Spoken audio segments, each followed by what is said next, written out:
Hey guys, so just something a little different today. This is not going to be a fully produced video like I usually do. I just decided to jump on in front of the camera here. I'm on the road and just talk to you a little bit about an Amish news story that caught my attention. So I'm not going to have the same amount of visuals like I usually do in videos, though I'll have some. But you can let me know what you think of this format. I just thought it'd be a quick way to get on and give you a video. So a headline of a very recent news story caught my attention, and this was in WWNY out of New York. Driverless Amish Buggy crashes in Watertown was a headline.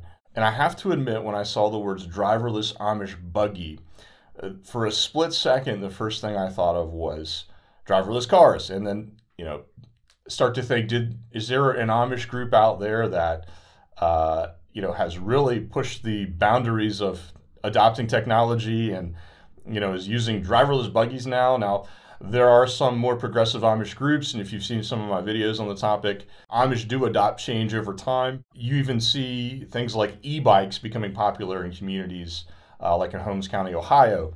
But a driverless buggy just seems like it'd be quite a step. But of course, this is not some new production from Tesla or Google. What the title was referring to was simply a runaway Amish buggy. And that is something that happens fairly frequently among the Amish. Now, just to jump to the story, Watertown is a community in upstate New York. There is not a huge, but a sizable Amish community in that area. So from the story, an Amish buggy without a driver to control the horses traveled roughly 2 miles on one of Watertown's busiest streets before colliding with vehicles. City police said the driver, Joseph Zook, no age or address available, parked his buggy at Lowe's Home Improvement on Route 3, also known as Outer Arsenal Street in the town of Watertown. While Zook was inside, officials said the 2 horses got free and wound up pulling the buggy onto the street and continued traveling toward downtown Watertown. Police said the horses collided with a couple of vehicles at around 3 p.m. on Arsenal Street in front of Walgreens near the intersection of Bellevue Avenue. The 2 horses were injured, and a member of the Amish community retrieved them to take them to a farm. It appeared the animals were not seriously hurt. So that's good news, and also good news is no people were injured in this incident. So a couple things in this story. So first of all, they managed to travel 2 miles. The horse and buggy, if they're galloping, that's one thing, but a typical travel speed would be somewhere between 6 and 10 miles per hour. So let's say they were going at 8 miles per hour. That still means they were about 15 minutes on the road without, a human at the reins. So it's really fortunate that there were no injuries in this case, especially as they're going through town. They weren't just out on some random rural road. They had some comments from a woman whose car was struck by the buggy. She said, "I saw in my mirror 2 horses coming full speed, and I'm thinking, Amish people know what they're doing. They're going to stop, and then I'm hit, but I'm fine. They're saying the horses are fine. This is crazy, when does this happen?" So I can imagine her shock there if you just saw a buggy coming down the road and then just suddenly barrels into the side of your car. But the thing about this, as I suggested earlier, is this happens fairly often. Just recently, we had a story of a horse taking off with a baby in the buggy. This happened in Wisconsin. Another situation where the mother had tied the buggy to a pole at someone's home, as is typical, and the horse somehow got loose from where it was tied and took off with the baby in the buggy. And it took him 2 hours to find the buggy in this case. I cannot imagine what the mother must have been thinking in that time. But these things happen, and that's actually not the only time a story like that has happened. Back in 2020, there was a situation in Pennsylvania where another runaway buggy took off with a small Amish toddler inside. And a Pennsylvania state trooper actually had to chase down and stop the buggy and rescue this little toddler from the buggy. Another example, in 2017, there was a case of an Amish buggy in Wayne County, Ohio, that similarly got loose. And so the horse in the story that I opened with went 2 miles. This one actually went 10 miles, and it was so exhausted that there was images you can see here of the horse laying on the ground, just completely wiped out. In that one, again, thankfully, nothing happened. Now, that's not always the case. A couple of years ago, there was a head-on collision of a runaway horse with a car in Tennessee, and that couple luckily survived, only had minor injuries.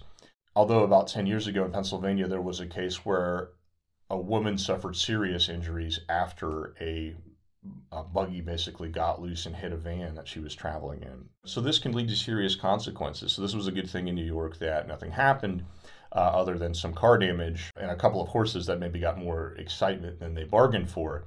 Now, I don't want to make it sound like horses are running away, left and right. I just listed about 5 or 6 stories over a number of years from around the country, where you have over 300,000 Amish people. It does happen. The thing about a horse is that it's an animal and they can be well trained, but of course, they can be startled, they can be spooked, they can, take off, they can escape, like in these cases. And nothing is 100% safe, but on the other hand, we can say the same thing about automobiles and automobile drivers. And you can think of all the different ways that automobile drivers cause accidents. If you think about things like, of course, excessive speed, driving under the influence, texting while driving. A lot of these factors are involved when there are accidents between Amish buggies and cars. So I'm not trying to make it sound like, horses are the problem. That's just a risk factor in transportation, and when you have a moving object, there will always be some kind of a risk involved. Just something to keep in mind, especially when you're driving in Amish country. You don't want to be like cutting buggies off. You don't want to honk your horn around buggies, revving your engine. Those are things you shouldn't do. I did a video on driving safely in Amish country as well. You need to pay attention to visibility, those types of things. But also just be aware that Amish horses are animals, and just like humans, they can do things that are unpredictable. Now, I wouldn't expect that, but just another thing to kind of keep in mind as you try to be careful when you're driving in Amish country. So just another couple little quick details on this story. One, people may have noticed that there were actually 2 horses involved in this story. And now that's not something too typical. Amish typically just use a single horse when they're out with a horse and buggy. But sometimes they will hitch up 2 horses. As I understand it, and I'm not a horse person, that actually gives you greater range because the horses don't tire as much. So that may have been a person who had a lot of errands to run that day, and so he decided, I will just hitch up both of my horses. Now, the other thing is the question of how did the horses get loose? And, when they asked the owner, Joseph Zook, he said he did not know how they got loose. And, I imagine, there are really just 2 options if you think about it. And one is just that the horses managed to free themselves somehow, and maybe Mr. Zook didn't have his horses tied up as tightly as he thought or maybe should have. And I imagine, again, not a horse person, but I imagine that some horses are a little bit better or more motivated to get loose than maybe other horses are. You also think about, well, there are 2 horses involved here. Was this, one horse's idea and the other one, went along with it? Did they work in tandem? So a lot of questions there.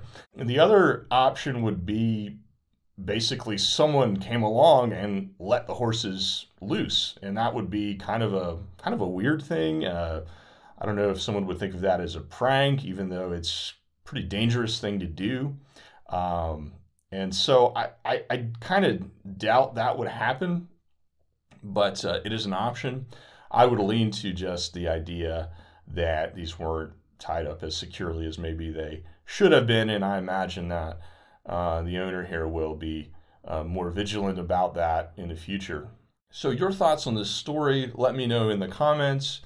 Also, what do you think about this video format? Do you like the idea of covering news stories like this in a more casual, less produced way? Thank you for watching. Hit the like button if you did like this video.